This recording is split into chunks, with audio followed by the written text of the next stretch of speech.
Now I want to discuss the game between Rubenstein and Salwe, played in 1908. It's a Queen's Gambit declined, Torch defense, ECO code D33. The game started by D4, D5, C4, so Queen's Gambit, E6, Queen's Gambit declined, Knight C3, and then C5, which is the Torch defense for black. And the idea behind the Torch defense, once again, is that black is willing to accept a pawn weakness, usually an isolated pawn, a queen's pawn, or hanging pawns, which are usually these two pawns with the absence of these two pawns, in exchange for piece activity, usually more activity for this bishop here. So now white played c takes d5, starting the beginnings of giving black an isolated pawn. Black on its fourth move will recapture with the e pawn, but it doesn't recapture with this pawn, because if it did, then white would just take the pawn, effectively winning a pawn right now. And if black cannot really get a pawn up or equalize, let's say black tried knight c6, attacking the queen, obviously white cannot take the knight, or white would lose the queen. So the queen retreats to d1, and if black tried capturing the pawn, then white would just capture. So that doesn't work for black. So instead, black captures with the e-pawn, and then white will play on its fifth move, knight to f3, developing a piece, helping support, helping to defend d4, and also helping to control d5, e5. And now black will play knight f6, but the most common move in this position is c6. And the reason people play c6 is that if white now decides to take the pawn, then black has this nice move of d4. So, but backing up, black decides to play knight f6 on its fifth move, and then white will play g3, tending to develop the bishop to g2, which is common in the Torch defense for white. And now black plays knight c6, helping to hit the d4 square once again. White plays bishop to g2, where it helps control the long, control the long diagonal and hit the d5 square. And now black will take the pawn, and the reason being is that this will give its bishop here more scope. I know it looks like a mistake of giving yourself an isolated pawn, but the idea behind it is to give the pieces more scope. White retakes with the knight. Now black plays queen to b6. Now this knight here is attacked twice, from the queen and from the knight. And really the only two moves that white has in this position is to take the knight or to play e3.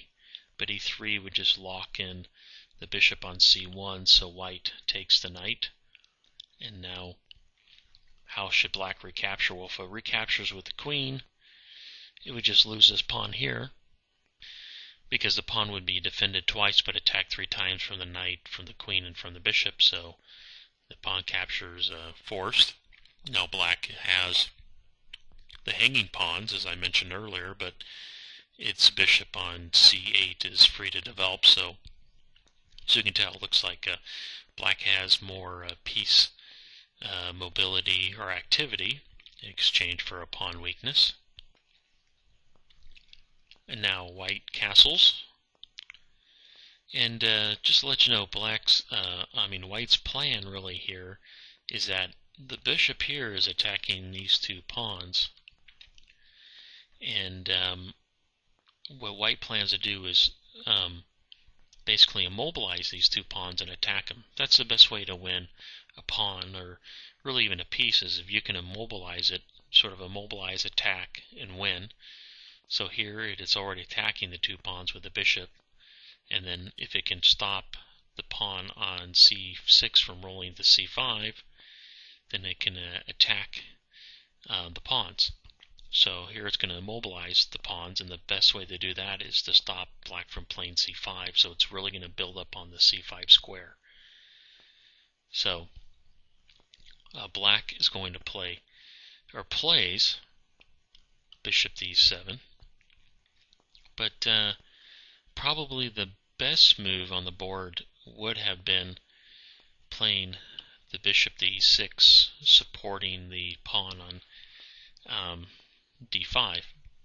And just to let you know, black cannot play c5 right away because simply this pawn here hangs. It's attacked. It would be then attacked twice and defended once. And it can't roll the d4 pawn forward because of the move a5. I mean, I'm sorry, the knight move a4. I'm not too sure why I said a5. And now the queen has nowhere really to go. One of the pawns is going to fall. So black plays this position on its 10th move, bishop to e7. And now white plays a5, not really to attack the queen, but to focus on the c5 square. The queen goes to b5, just it wants to keep it's always nice to eye this pawn here, so it presents some problems for white for developing the bishop, and it helps defend this pawn and eyes this square, so the queen stays around the area to inflict the most nuisance to white. And now white plays a move which seems very counterintuitive, but very much in line with its goals. Bishop to e3. You would be saying, well, hold on, that doesn't look good because now white can't play e3. But it's not really the matter because the bishop here, usually this pawn here is moved to free the queen and the bishop, but the bishop is now freed. When the bishop here attacks the c5 square, so you can tell the white is building up on this square, preventing black from moving the pawn forward. Black castles. Once again, it probably should have played, instead of castling, bishop to e6. Now white plays rook to c1, once again, hammering home at this square and also attacking this pawn here. So, as you can tell, the white has the bishop sort of in the rook attacking through those lines. Bishop to g4, attacking this pawn twice. And how is white to really defend this? I probably, on an instinctual move, would have moved the rook over, but that just ties down the rook and doesn't look too nice. And instead,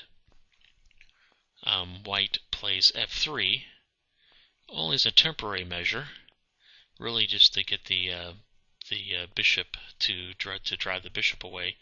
And the bishop does move away, and at least it goes to probably the best square available, e6.